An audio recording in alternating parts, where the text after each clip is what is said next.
Okay, as the designated show-only viewer here, I have to say the writers didn't just tweak Talia's backstory. They put it in a mythological blender. Her noble sacrifice wasn't noble at all. It was her own father, Zeus, putting his daughter on a divinely powered timeout. Yeah, and that's the understatement of the century. As a book fan, my jaw absolutely hit the floor so hard it probably registered on Hades' seismographs. And in the books, Zeus turning his dying daughter into a pine tree was kind of a shocking once in a millennium type of moment of fatherly pity from Zeus. But in the show here, he turns her into a tree as kind of a prison punishment for her refusing to be his little war puppet. This isn't just for drama, and it's a fundamental earthquake that completely rewrites her. It proves that Luke was right all along and puts Thalia on a direct collision course with Percy Jackson.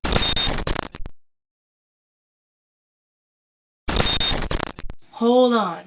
He did it out of pity? So in the books, Zeus was actually having a good dad moment? Yeah, exactly. Let me give you the kind of Cliff's Notes version of this one.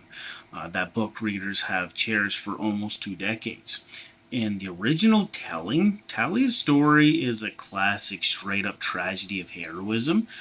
She, a young Luke, and a tiny Annabeth are being chased by monsters. And when they finally reach the border of Camp Half-Blood, they're hopelessly cornered. Thalia makes the snap decision here to face down a horde of monsters all by herself to buy her and her friends time to escape. So she still made a last stand, but it was against monsters, not a full-blown argument with Zeus? Yeah, precisely. And as she lies there kind of dying, her father Zeus intervenes. But it's not out of anger. The book describes it as kind of an act of pity to prevent her soul from being dragged to the underworld. He transforms her spirit into a massive pine tree. This tree doesn't just save her essence here, it fortifies the whole camp's borders, becoming a living monument to her self sacrifice. And for years, Talia's tree is a symbol for a true hero. Wow, okay. So when she comes back in the books, it's like a legend has returned? Yeah, it's like a living legend. Her main struggles are with the great prophecy here and her messy history with Luke.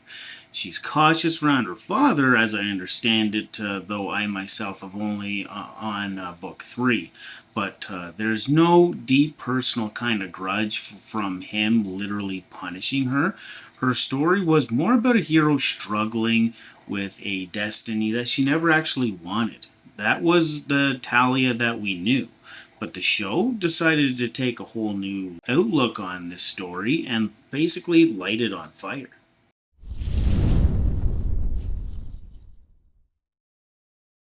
It really did. The show just tosses that entire narrative into the sun.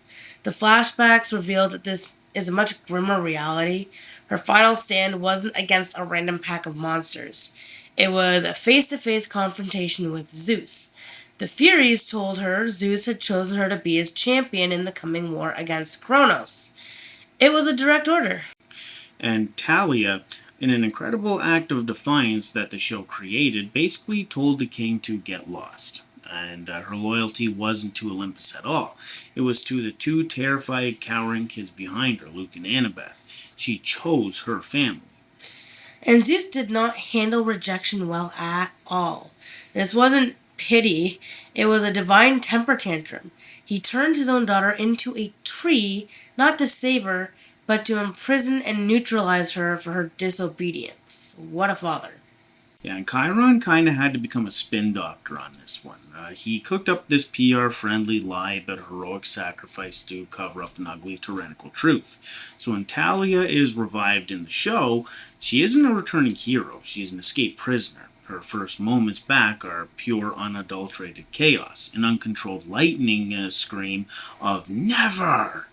And that's actually the last words that she spat out at her father. This one change from compassion to cruelty doesn't just tweak her backstory, it completely redefines the person who actually wakes up.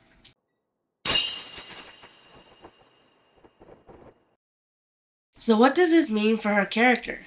because as a show-only viewer, her entire internal conflict is now a deeply personal war against divine abuse. And that's the genius of it. In the books, Thalia's fatal flaw is actually ambition, a trait that she shares with her father Zeus. But in the show, it reframes everything. Her defiance isn't just a personality quirk, it's the bedrock of her entire being, forged in that ultimate moment of parental betrayal. It makes her relationship with power infinitely more complex. Does she want power to ensure that no one can ever control her again, or does she risk becoming the very tyrant that she despises? And more importantly, this makes Thalia the poster child for Luke's entire anti-Olympus manifesto. Yeah. His whole recruitment pitch is that the gods are selfish, they're tyrannical parents, and they treat their kids like disposable pawns. Thalia is basically living, breathing, lightning-wielding proof that he's 100% correct. Yeah, exactly. And why wouldn't she be tempted to join him now? The show has methodically dismantled every single reason she would have for siding with Olympus. Luke is no longer just a charismatic manipulator whispering half-truths. He's a revolutionary speaking the gospel of her own lived experience. It makes their inevitable conflict so much more heartbreaking. She has to fight the boy she loves, even when she fundamentally agrees with his diagnosis of the problem. Which brings us to her arc for the Hunters of Artemis. In the books, Thalia joining the Hunters feels like a clever, pragmatic way to kind of sidestep the Great Prophecy. But with this new backstory, that same decision becomes the ultimate act of rebellion. By pledging herself to Artemis, she would be rejecting her father, his control, and the prophecy that he tried to force on her. All in one move. It's no longer about running away. It's about choosing a new destiny that spits in the face of the old one. And before we get into how this sets up a massive clash with Percy, drop your thoughts in the comments below. Does this change make Thalia a more compelling character? Is her motivation stronger now? And while you're down there, smashing that like button really helps us appease the algorithm gods. And debuting in this video, we have Mr. Mario over here, just kind of comfy in our, as you can tell, new location. We're experimenting a little bit. Better late in you.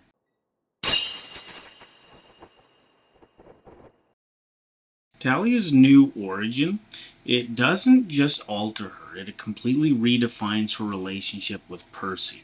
Their rivalry in the books is mostly just about clashing personalities of two powerful alpha demigods, and they pretty much just butt heads a little bit. The show elevates this into a full-blown ideological war. Absolutely. Meanwhile, I think Mario wants to be the center of attention in this video today. But when Thalia returns, Percy's still, despite his issues, trying to work within the system. He's seen how flawed the gods are, but his goal is to save Olympus. Thalia returns after being personally broken by that system.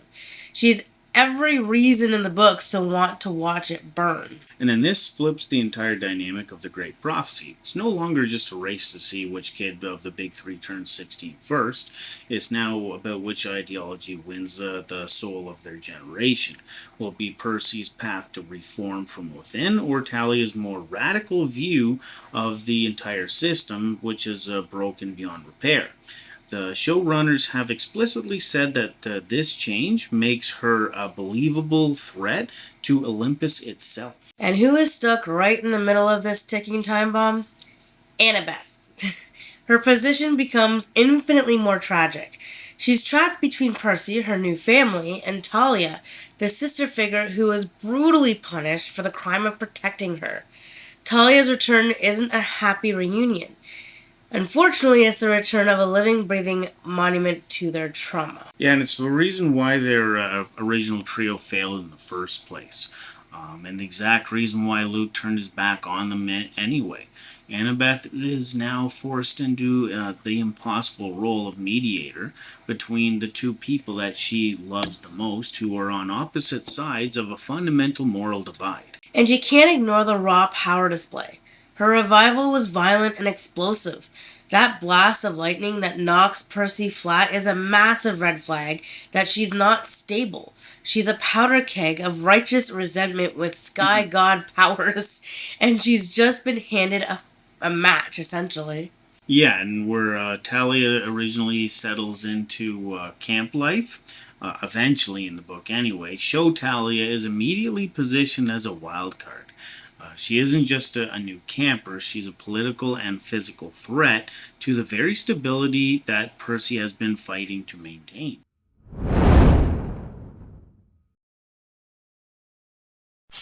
So yeah, the showrunners made an incredible bold choice. As a longtime book fan, I think changing Tally's backstory from a noble sacrifice to a tyrannical punishment was a stroke of genius here that fundamentally improves her character in the long term.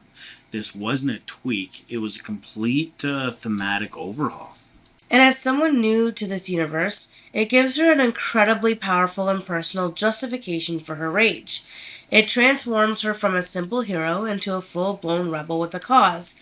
I can completely get behind this, though. And it validates Luke's entire worldview, making his temptation of her far more potent.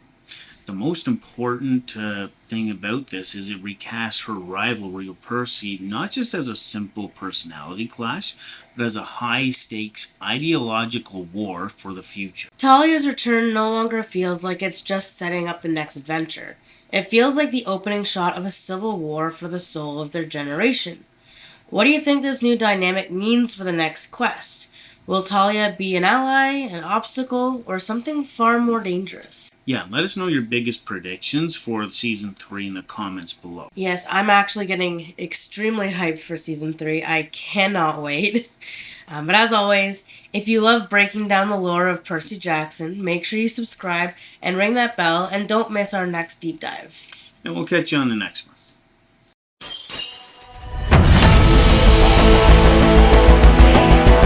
Rift of the Damned, Malice of Malgrav.